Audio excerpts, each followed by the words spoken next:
Thank you for joining us once again, because I have a very, very powerful, wonderful, dear friend, guest to come on.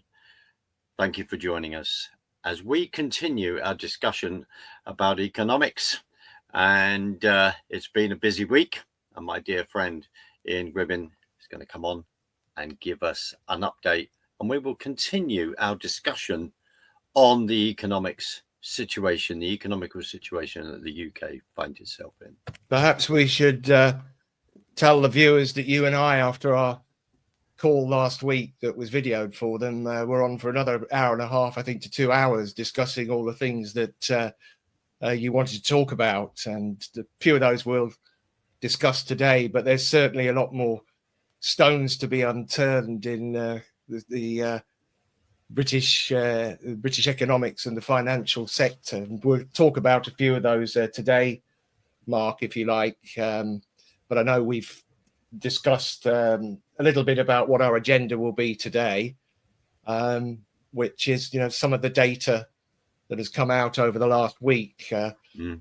Should highlight to viewers that the third week of every month, there's usually a very big data release for the previous months. It takes the various bodies, the statistical bodies, about 2 weeks after a month is over to put all of their data together. So we got a picture, one of the biggest pictures we have of the UK economy this week.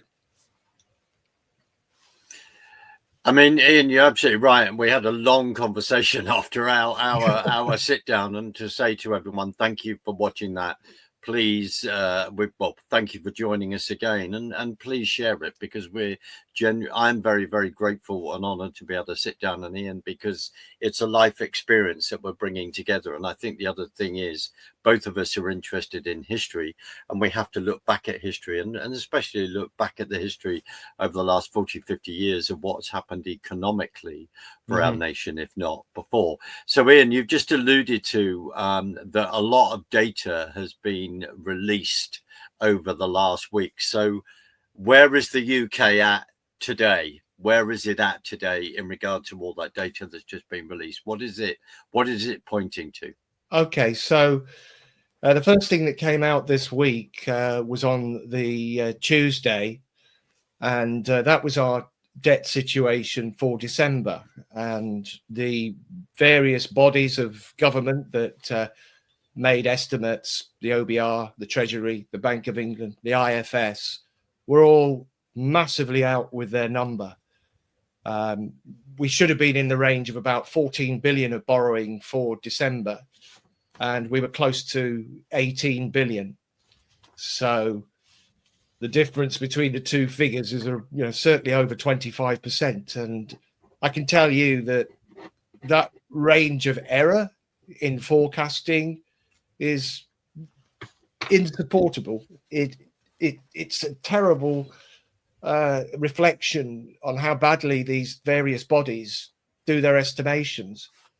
Now, they've made a few excuses. They said there were some one-offs in there, like buying military homes, which I think added about just over $1 billion to the overall bill. But it was a massively incorrect number, and that doesn't augur well going forward. And indeed, Rachel from accounts has been running around like a headless chicken this week, trying to figure out how to get economic growth going, even to the point where she's actually countenancing a third runway at Heathrow.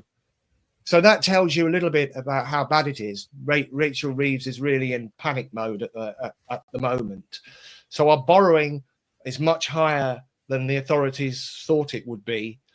And now it's a matter of running around trying to either think about putting taxes up or getting spending down. The second piece of data that came out that most people won't have heard about is called the UK PMI. And all those acronyms, PMI sounds, quite a complicated kind of thing, but it really isn't. All it means is it's called the Purchasing Managers Index. And what happens every month, and there are various bodies who put it together. The most reliable is an American company called Standard & Poor's, and they release their data every month and have done for about 30 odd years. So it's the longest running time sequence we have. And what it is, it's not a complicated thing when it comes down to it. What they do is they have a group of employers in each country, and they send out a survey every month. And the person either on the board or there's a person in the accounting department who will go through and check a number of boxes and write a few comments. And what they do is they bring all of that together to get a picture of what's going on. And the interesting thing about the PMI and why it's so closely watched by the markets is because it gives a forward view of where the economy is. So the type of questions they ask will be, what does your order backlog look like? How many new orders have you received? What is your employment situation? Are you looking to hire, or are you looking to cut costs? So from this bank of data, they can build up a picture, not just of where we are now, but of where the economy is likely to be. And so we had that on Wednesday, and the picture wasn't particularly good. The way it's constructed is that 50 on their little index means that everything is basically neutral, not going up or down. And they break this survey out into two sections. One is for manufacturing, and the other one is for the service side of the economy. And the service side of the economy is just narrowly on the positive side. So it's at 50.9. So that side of things is basically in a sort of a stagnation, if you like. And that is backed up by the retail sales data that we also saw for December, which was pretty bad. I think it was the worst Christmas in 13 years. Wow. In terms of the retailers. So watch out for some of the retail numbers, even people like Primark, which is, who you probably know, quite cheap clothing, and you'd expect them to be fairly steady. They said they had a terrible month, which is, they blame the weather, by the way. They said it was too warm, but no doubt it was, other factors, people having to tighten their belts, which has caused that. And then if we move to the more leading side of things, which is the manufacturing side of things, that shows us in effectively the worst reading since October of last year. That's at 49.3. So that shows that the manufacturing sector in the UK is in contraction. And alongside of that, there were some very interesting comments. One was the fact that input costs are going up. So all of the raw materials that they import from overseas have increased in price, probably most notably energy in that. A number of the comments that came back from these people said that they were very concerned about energy costs. The second factor was the national insurance issue, which we talked about last time, and that their view on hiring was negative. So we do look like the employment market is going to come into some trouble in coming months. That's what that is telling us. The other thing that sometimes affects the number is when a company's inventories are depleted, which usually happens when they're worried. So they won't order new stuff, and they'll slow down production because they don't want to build up a big inventory. And so they've been running down inventories from about June and July of last year. And now they're saying, we don't really want to, but even though inventories are low, we don't want to build up more inventory because we're worried about the state of the economy. So all of these factors really point to a slowdown that's going on. No real signs of recovery there, and really paint quite a bleak picture overall if you look forward 3 or 4 months, which is when most of this will be confirmed by data like the industrial production data. So not a great picture there. Let's leave the PMI there. And then we had our consumer confidence survey that came out. Now, this doesn't really have a long time series in the UK. In America, they've got a 30-year time series. Ours is only a few years old, but that was bleak as well. That was the lowest since it began a couple of years ago. That came in at -34. Again, it's a survey that's done amongst households about how they feel and what they'll be spending on. So things like what we call white goods, that's fridges, freezers, TVs, big kind of one-off purchases. That was particularly weak, as you can imagine. Again, people worried, tightening their belts. Mortgage rates have gone up, so people concerned about that kind of spending. Clothing, again, weak too. So that really just left food, and tallying that up with the PMI survey, food inflation is reaccelerating as well, which bears out with the fact that the manufacturing side of things said their costs are going up. So food inflation is likely to reaccelerate from here as well, which is not what the government wants to hear. So I think that completes a somewhat dour week of data for all the UK. And as I said earlier, Miss Reeves is running around trying desperately to find ways to boost growth to get over all of this. Before we go on to discuss housing, which is another good indicator that you want to move into, the rushing around, panicking, it's not a good look, Ian, is it? Because, as you have quite rightly said, as we've discussed people have discussed for many years, confidence is what this is about. So how are the markets reacting in regard to confidence, especially as we've just had a huge political move in the fact that we've just seen the inauguration of President Trump in America? Is any confidence coming back because of that action? How will that influence us?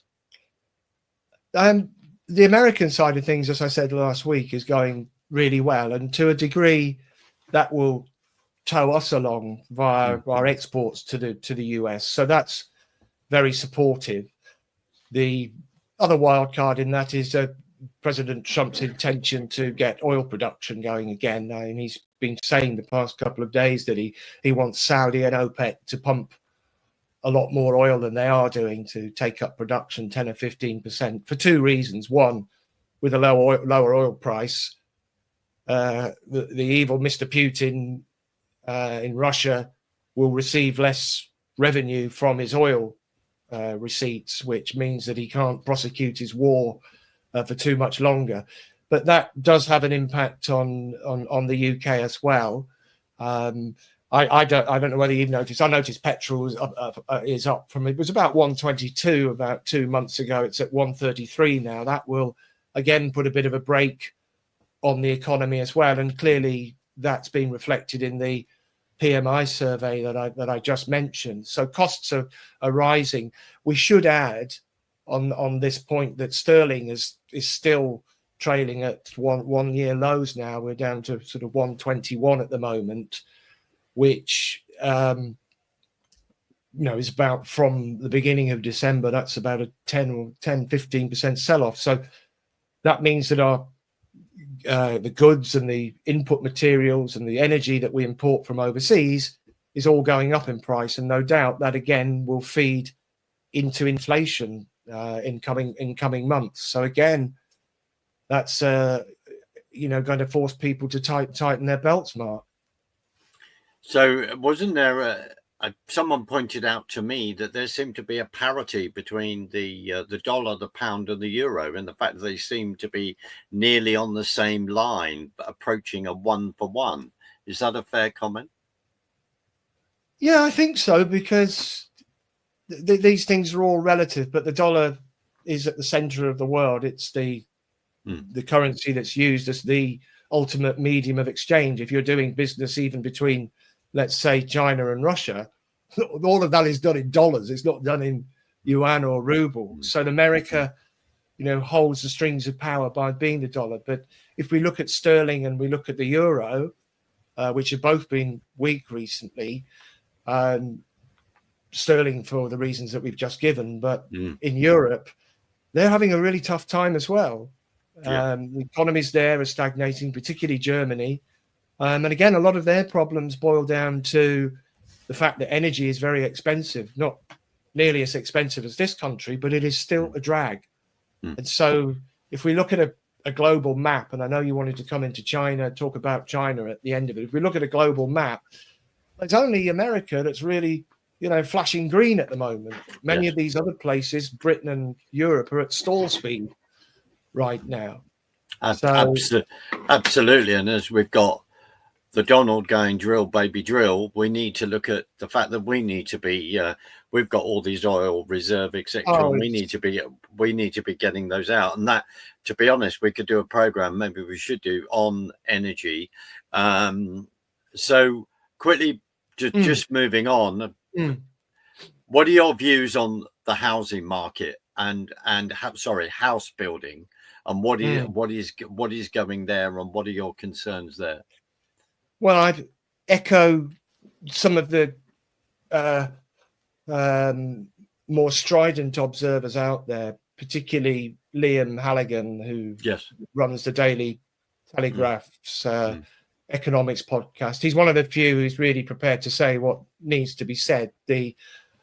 And this has been the state of play for well over 40 years now. But we have 4 major home builders: Taylor Wimpey, Barratt's, Persimmon, and Redrow, as the 4 big players in our market here. What really grabbed my attention is something Liam highlighted in The Spectator about 3 years ago, which was these group of companies are acting like an effective cartel over the market. To explain what a cartel is to viewers, that's when several companies, or indeed a single company, which we call a monopoly, hold complete sway over the market, and they act in less than let's call it less than open ways to control pricing of that particular market. The figure that I really want to bring to people's attention is the fact that a new home build will cost you 40% more than an existing home build. And the traditional way that these companies have said that why it's so expensive, oh, well, the land acquisition costs are absolutely enormous. And that is not entirely true, because we've been through patches in our history where land acquisition costs have been similarly high. So they are making enormous profits out of the lack of supply of homes. They're charging, probably 20% more for a new built home than they actually should cost. Right. They also have down this food chain from the big 4. They also are able to control the supply of materials to them. They have such immense power, for timber, plastics, laminates, glass, that they can squeeze their suppliers down the food chain. So we've got this cozy little cartel that's been going on for a very long period of time. And to give you some historical context, which I know you like, the last time a newly built home cost 40% more than an existing home was in 1892, at the end of the Victorian period. So we really are in a centuries old situation. So that industry really needs to have the Competition and Markets Authority, what we used to call the old Monopolies Commission, go through it like a dose of salts. I've been keeping up on various university reports. There's a great one from the University of Southampton that pointed out that house building in the UK was almost as corrupt as some African states. So it's an industry that is in desperate need of regulation, if not, at the very least, some kind of royal commission to figure out what's going on, because getting people into cheaper homes and getting rents cheaper is a really great way of getting the economy going. And so structurally, that industry is really taking a lot out of people's pockets in a nutshell. The other thing I wanted to pass on to a little bit, which is related to this, is the fact that there's also something going on demographically as well. Right. As many of the viewers will know, we have a very elderly population and continued aging. And what this has meant, I mean, life expectancy over the last 30 or 40 years has gone up for men by about 7 or 8 years and women by about 10. Yep. And what this means is that we've got a lot of pensioners and retirees out there who are, I don't want to put this badly, but are not dying as soon as they used to do.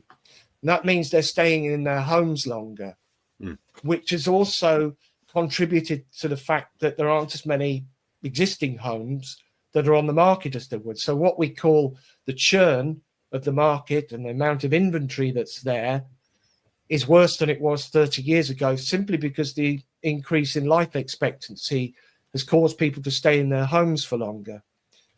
The other factor about that is that if I turn back the clock to the early 90s, of our residential housing market, around 2/3 of homes back then had a mortgage standing on them. But obviously, as people have aged and retired, their mortgages have been paid off. So only about 1/3 of the properties that are available actually have a mortgage sitting on them as well. So that means that there is a slightly lower sensitivity to interest rates. And that's important because really we shouldn't have any fears about a really horrible market collapse in housing, and that the Bank of England does have a freer hand to alter mortgage rates, certainly for younger people, which is something that I would like to see our party discuss, if we get close to the reins of power. But I just wanted to highlight that. We've also, just to end this topic as well, is one of the chief problems of why house prices have shot up since the credit crisis, is because we've allowed a lot of foreign buyers, particularly in London, to come into the market. And people like to say, certain economists like to say that, well, it's just London, don't worry about it, it's only this crazy London deficit. But what has happened in the last 20 odd years or so is that pushing up of London property prices has created what some economists call the donut effect. And what that means is that those London prices have gone up. So it's probably best illustrated through an example. Let's say I'm a reasonably well-off chap and I'm living in one of the leafier parts of London, Belsize Park, or one of the nicer, sort of more inner places, is perhaps parts of Islington. I've watched my property in the first part of this century, double or triple.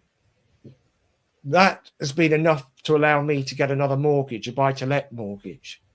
But what I've done is I might have bought somewhere on the outskirts of London initially, and that has forced this effect outward. So I'm using the value of my property in inner London that's been pushed up by all this Russian, Chinese, Arabian money that's gone in.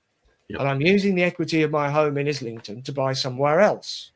And slowly this pushes out across the country. I used to own a property in Brighton, and for years it didn't do. It was a nice place, and it didn't go anywhere in price. And then suddenly, about 10 years ago, my agent calls me and said, "There's something going on here. There's buy-to-let people, who are now seizing on Brighton as a good place to live with the connections to London." And so, what London has done is forced this mushrooming outwards as people seek to buy properties, let them out to people in the area. But what that has done is pushed rents up at the same time. So I just wanted to mention that, because I think people don't really put as much emphasis on the fact that London doesn't just have an impact on London, it has an impact on all of us riding out throughout the country. And now we've created this psychological situation where people think that property can never go down, and so they're buying places. And this has all sorts of run-on effects, of course, because the rents go up even in places where I'm calling from now, in St Leonard's. We've seen property prices here go up some of the fastest in the country in the last 10 years, even faster than London. And that's because all these landlord types who are buying up property are pushing up the prices, and that obviously has a knock-on effect to the councils, who have to provide social housing, and their yardstick is the private sector rent. So it puts taxes and council taxes up for the rest of us. Absolutely, and last week when we spoke, or it might have been, I can't remember if it was after our podcast, but you said something fascinating to me, which was everyone's looking at London, the inflation prices within London, right. 11% or whatever, but actually in other parts of the country, inflation was at 3.5%. And what happens is that economically, everyone just looks at London and puts all their policies by addressing London instead of taking other things, which are, I think, more importantly, what's happening in the rest of the country outside London. Yeah, I thought that was I mean, it's almost fascinating. Almost like you actually need a different monetary policy for Newcastle and Tyne or Merseyside, and a different one for London and the southeast. You know, what's good for London, putting interest rates up to it's a futile effort if you want. Yeah. As I said last week, it's a futile effort if the Bank of England thinks it can control consumer prices. It simply can't. But let's presume they still believe that, which they clearly do. Putting interest rates up to 5.5% is not what you want in Merseyside, Gateshead, and all these other places. You really need an interest rate closer to 2%. And so, what they're doing by having this London-centric view is confining parts of the country to economic stagnation. And we all hear about the north-south divide in particular, but the way that we handle monetary policy is on a very London-centric basis. So they contribute to the north-south divide, if you like. No, absolutely. I think and being flexible there, that is fascinating to me, because no one's thinking about this as far as I'm concerned. I can't. No, well, I did say I'm not particularly orthodox, and a lot of join the club. Wisdom. Join the club. There's a lot of received wisdom out there that in the field of economics that really needs updating. What we teach kids in the schools and the universities. Maybe we'll come on to a couple of these things a little bit later, but really needs to be clarified and updated from the ideas that have endured for maybe a century or more. No, and I fully agree with you. And I just at this point want to give a shout out to Liam Halligan, who I do think is excellent, and for people to look up what he's saying, especially when you say about history, we have to go back, and which is really, really important. You've just made a mention of housing. And using the term cartel, we can use another word, a monopolistic, right? Yeah. So what other parts of our economy, in your view, suffer from this mindset of cartellism, that's a new word, and being a monopoly, do you think? What other parts? Let me, you like history. So let me give you a little bit of a history lesson. I'm sure you're going to know most of this, and I'm sure most of the viewers do. But if we turn back the clock to, let's say, more than a century ago, to the late 1800s and the early part of the 20th century, we had the situation in the United States and elsewhere as well called the robber barons. And these were men who dominated the various industries and created almost monopolistic situations in many sectors. So steel, Andrew Carnegie, the Scot, who eventually owned about 55% of steel production, Rockefeller, who dominated in oil, the Vanderbilts, who basically dominated on the railways and New York subway system. And it got to the point where I think I may stand corrected here. Some viewers might know this or not, but it was the Teddy Roosevelt administration that recognized that these people were robbing the country blind and setting prices to very high levels, which allowed the rest of the economy to stagnate. If you're paying 50 times or 30 times more than you are for your rail ticket than you should be doing, then again it would slow things down. And so they came in with a set of laws that would stop this monopolistic behavior called the Sherman laws. Yes. And when any industry got big rather quickly and was making huge profits, the Sherman Commission would have a look at that and see whether it would be unfair, and then they would recommend a number of things, either special taxes, or they'd recommend breaking up the industry into pieces. This state persisted until the late 1970s. In the early part of the 70s, people may have heard of the main American telephone company that was, today it's known as AT&T, American Telegraph and Telecom, but 30 years before that it was simply called Bell. And Bell had their fingers in all sorts of pies, the research and development, and they monopolized the telephone market. And the Sherman Commission back in the early 70s recommended that Bell got broken up into various segments. So, at that time they were doing their own making of the actual equipment and manufacture. They were running the calls themselves. And so they ordered that the whole thing should be broken into 3 different pieces.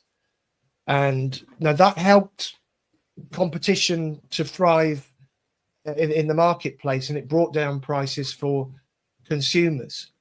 And then we had a big change coming in the late 1970s, in 1978, when a Supreme Court judge called Robert Bork, who's just a lawyer who knows nothing about economics, wrote a book called the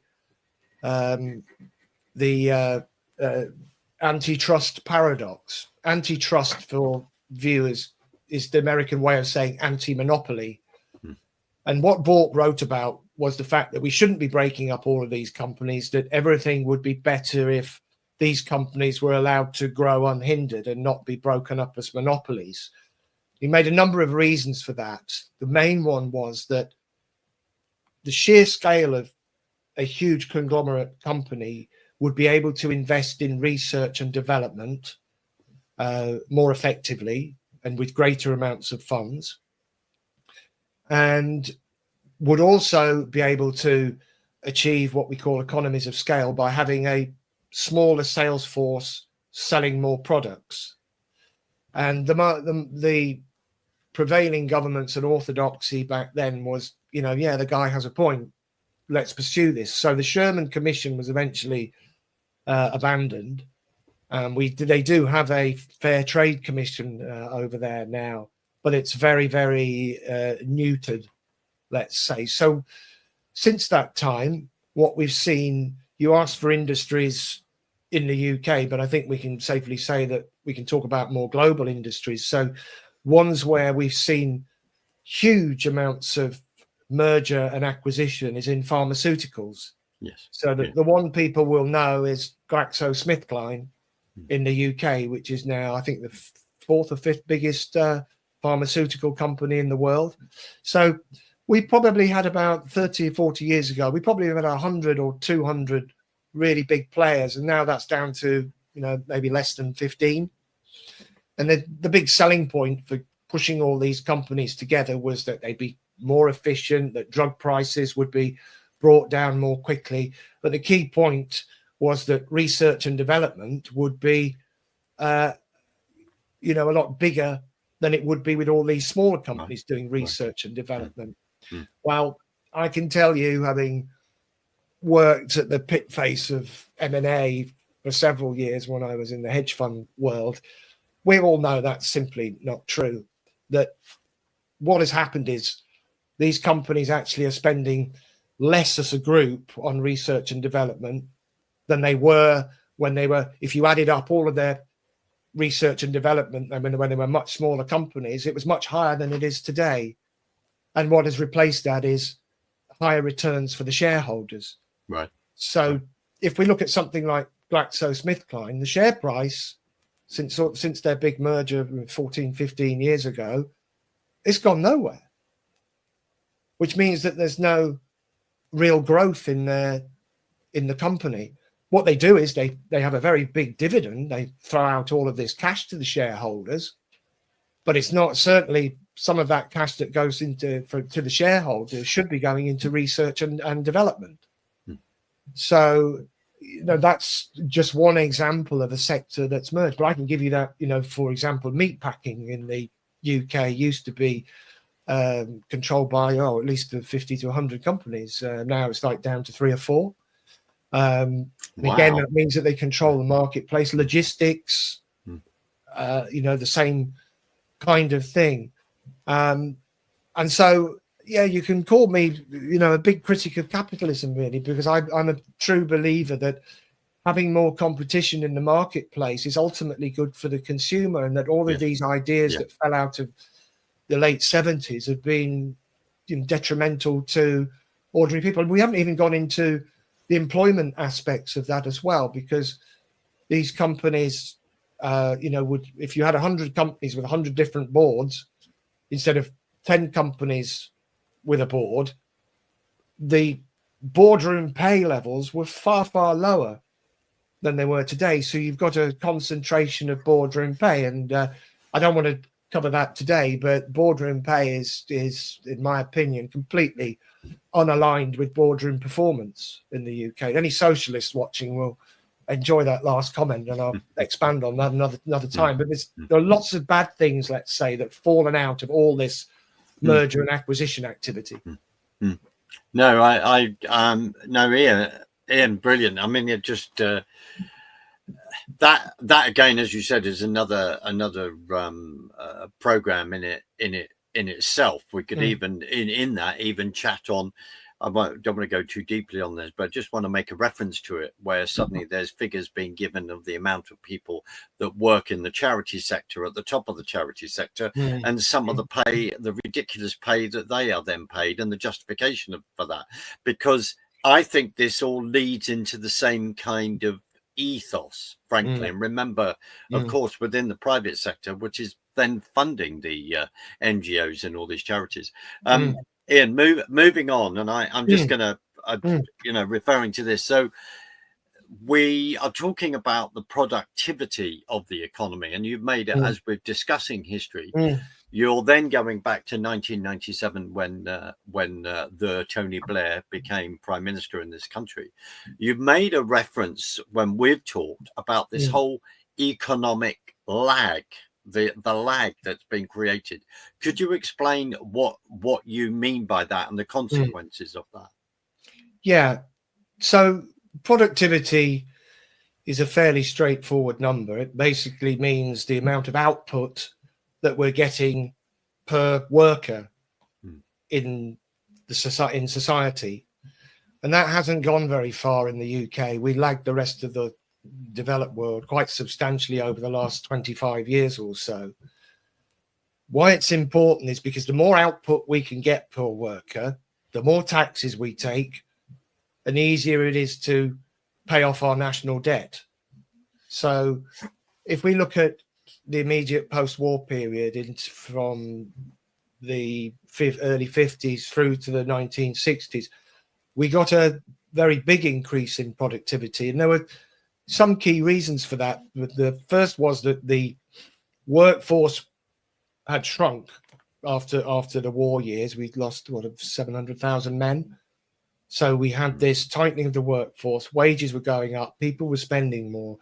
But more to the point is some of our industrial bases in Liverpool, Coventry, the heartlands had been, some of it wiped completely off the map thanks to Nazi bombing.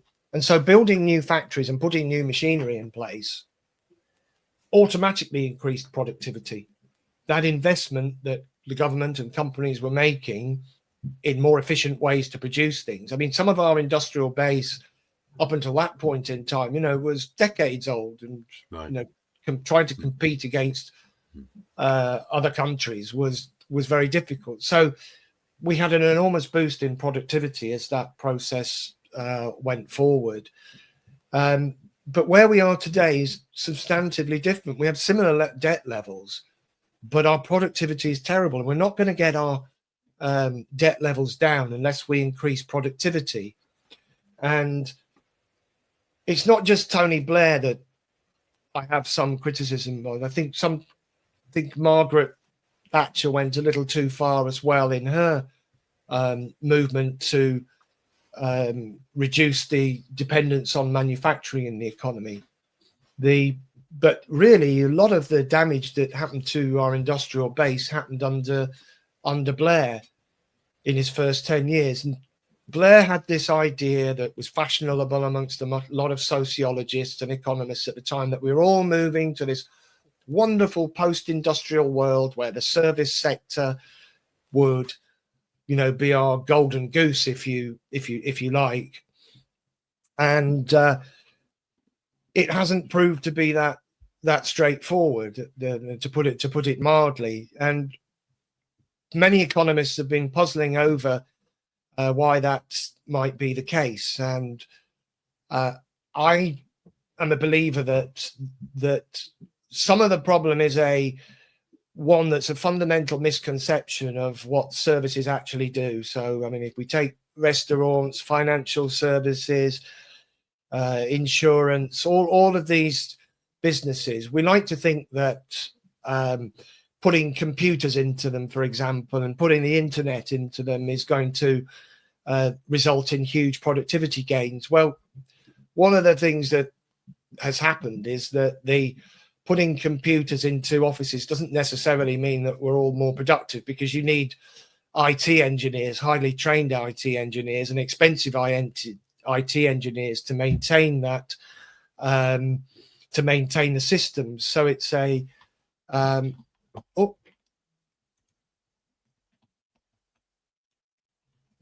think we might have lost the signal, Mark.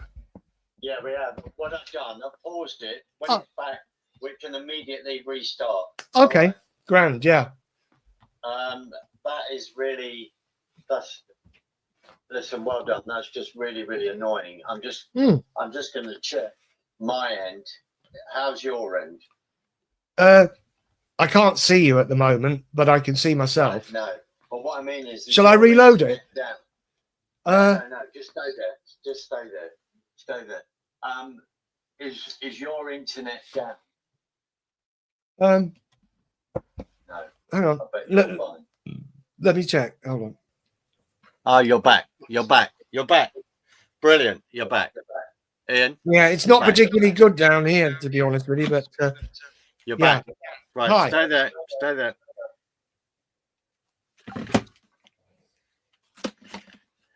Well, this is brilliant, because we can continue, because I have managed to educate myself on how to do this. So, right, we will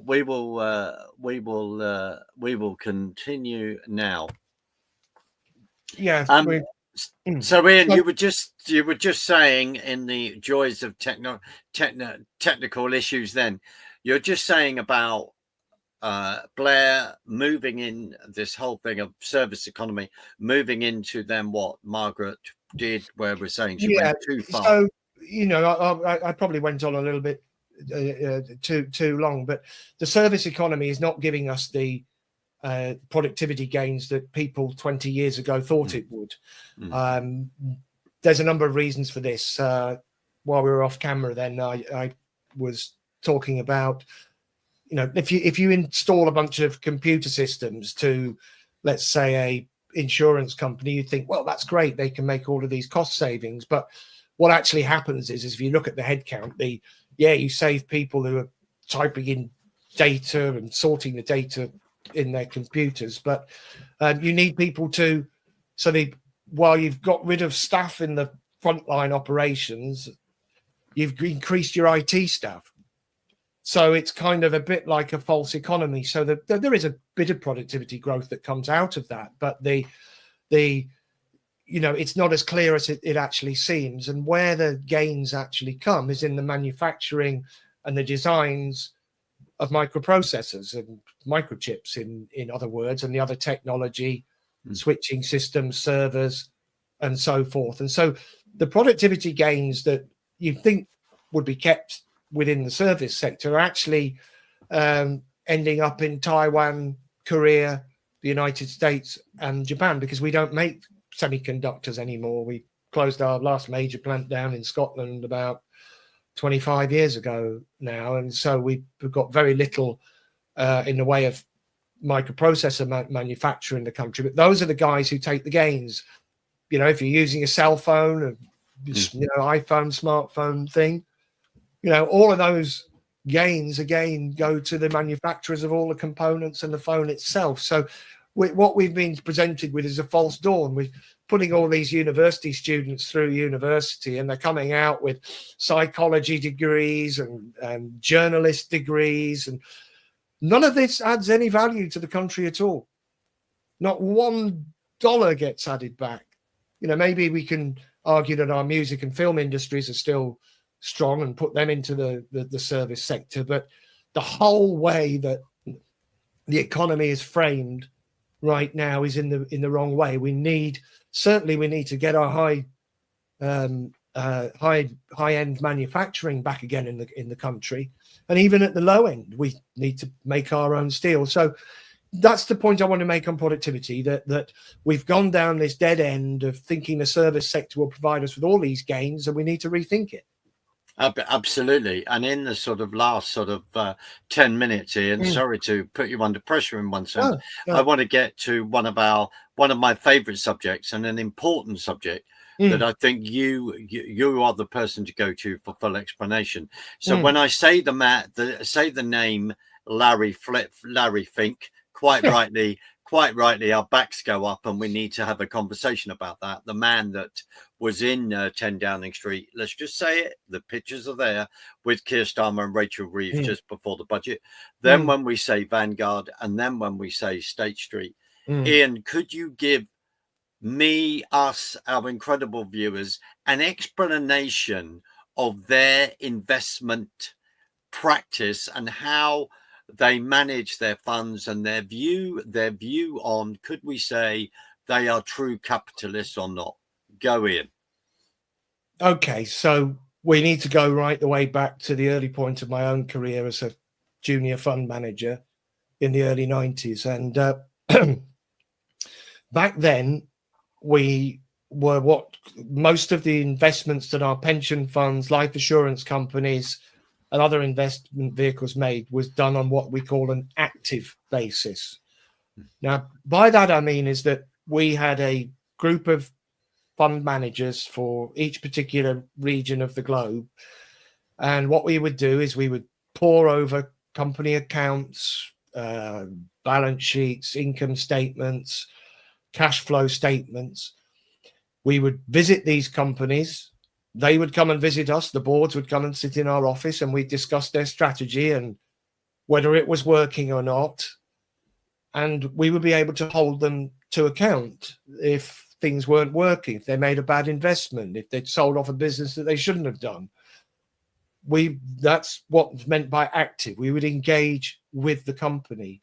And at that time, that was the way that most of the industry worked. And what started to creep into the 90s was the fact that the fees for doing that, obviously, if you've got to have a lot of people poring over the books of a company, what we call financial analysts, research analysts, there's a lot of cost involved in that. And so, a UK stock fund, for example, would back then perhaps attract costs of up to 2% per year, which would cover all the costs of having these highly educated people look at it. And then this idea came in. Legal & General were one of the people who are at the forefront of all of this, of what's called an index fund, which can be called a passive fund. So we've got the active side, who engage with companies and hold the managements to account and control their remuneration and all sorts of other things. And then we have this new development called the passive fund, which is literally what it says. It doesn't engage with the management. All it is trying to do is replicate an index. In the UK, that would most likely be the FTSE 100 of shares, which is literally just a aggregation of all their share prices formed into an index. And you don't need you don't need to visit the companies. You don't give a damn about what goes on inside the company. And that has seen massive growth over the last 30 years. And now that type of investing dominates. I think something like 60% to 2/3 of money that's invested in UK stocks is done on an index basis. Obviously, you don't need as many people to go and visit the company. All you're doing is just mathematically making sure that if the index itself changes in any way, which it does do from time to time, you're just there matching it. And that brings into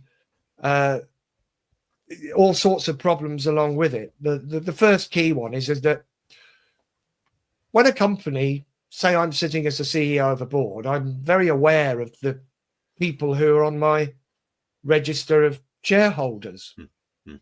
If I know there's, turn back the clock 30 years ago, 20 shareholders of pension funds that are all watching what I'm doing, then I know that I'm going to be scrutinized. But if I push the clock forward to today, when I know that half of my register is people who are not interested in how the company is run, then it gives me a license to, not a totally free license, but it gives me more power to do what I want to do without questioning from the shareholders. So this is what Vanguard, State Street, and BlackRock actually get up to. They create these indexes, and of course the fees that they charge are very, very low. They might be like 0.1%, whereas an active fund will still be 1%. So if you look at that, it's 100. The fee itself each year is 100 times more expensive to have some research analyst, a fund manager, looking over that portfolio. So in my view, that's not real capitalism. Real capitalism is where people look at the potential of a company, of new technologies, and they invest in it because they see an opportunity, a potential opportunity. On the other side of things, of course, when industries are fading, the famous one was Eastman Kodak, the photography company. So they had the big shift to digital technology, and they went bankrupt, I think 20 years ago, when all of this stuff and cameras were coming out. So there's a function there for the active manager sell their shares and buy digital camera makers like Canon and so forth. So what I'm saying is that active fund management lubricates the wheels of real capitalism, whereas these passive funds like Vanguard, which are super cheap, no doubt about it, but it's not really helping the motion and the oversight of capitalism that should be there.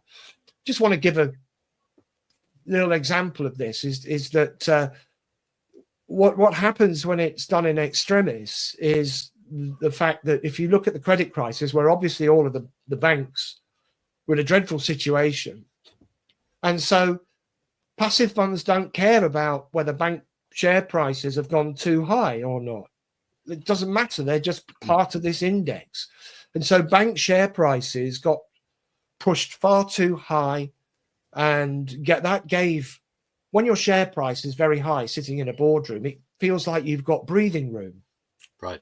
You can go to, let's say you needed to build a new 100 data centers to process customers' information. That you can go to the stock market and sell a few more shares when the price is very high and it's easy to raise money. But when everything moves in an index, that gives the executives a false sense of what their value actually is.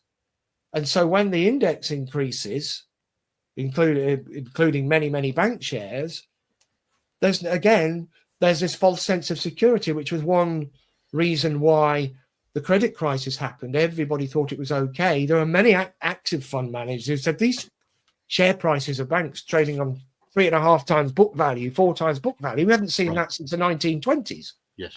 Yeah. And the index funds don't care about that. That's not in their purview to care. So there's lots of deformations that come along with it. But let's get back to our friend, the master of the universe, Larry Fink. Let's be blunt. Larry was a bond trader when he set out in his career. Larry has never studied a company balance sheet in all his life. He doesn't really give a two hoots what goes on within the companies, although he likes to give the impression that he does. And many people who don't understand what I've just explained, particularly politicians, don't get it either. So what can Larry do for the UK economy? Why was he invited into number 10? Because the idiots in there think that he in some way can dispense trillions of dollars into our economy to help us grow. The reality is that the best that Larry can actually do is advertise and get his sales representatives, hey, buy the FTSE index, or maybe buy the FTSE 350 index. It's very cheap at the moment. But he doesn't control the funds that are going into the UK economy. He doesn't have any direct control of that. And that's a complete misconception. Of course, Larry likes it because it makes people think that he's got this huge amount of power because he can say, BlackRock has, got 1 trillion of assets in the UK, when in actuality, that's just 1 trillion of index funds that he doesn't really, care about. They do have what's called a private equity division. We touched on that last time. So they are doing, that's relatively tiny compared to what they do. So there is a certain amount he can do. But this idea that, these big index funds can, stimulate investment in the UK is just for for the birds. Sorry to jump in because we're going to have to end. But Ian, in many ways, as you say about the passive fund, they don't really care what the company does. What we're talking about, for those of us that care, you care, there is this morality, e.g. people they don't want to engage with really what's happening on the ground. They do not want to invest, see how these companies are growing and how they can help. Ian, I'm really sorry to cut you off because it's coming up to an hour. And I thank you for your time. I thank you for your time because this is so important, because there are things to explain where we're at and we have to go back into history. So I just want to thank everyone for joining us. Ian and I will be talking again regularly. Because I am so enjoying picking his brain and having these history lessons, and because we haven't even gone to the whole Clinton administration, Larry Sisman, the Glass-Steagall Act, etc., etc. There's so much to talk about. There is so much to talk about, and I think it's really, really important to give I enjoy it as well. If I can interrupt, Mark, I enjoy it as well. I come from a family of educators. My father was a headmaster, mum was a school teacher, and I really enjoy trying to help people, friends and family who ask me. That's why I'm training to become an independent financial advisor at the moment, because I want to bring some of this knowledge to eventually clients or potential clients, and I love doing these things, Mark. So. Well, thank you. Let's go. Thank you. We'll do it. Maybe one day we can get Liam Halligan on and have a three-way discussion. That'd be brilliant. Liam knows a lot more than I do. And I do. You're getting there, but we'll do that. I'm going to play us out, but thank you so much, everybody, for joining us. Thanks, Mark. Thoroughly enjoyed it. Thank you.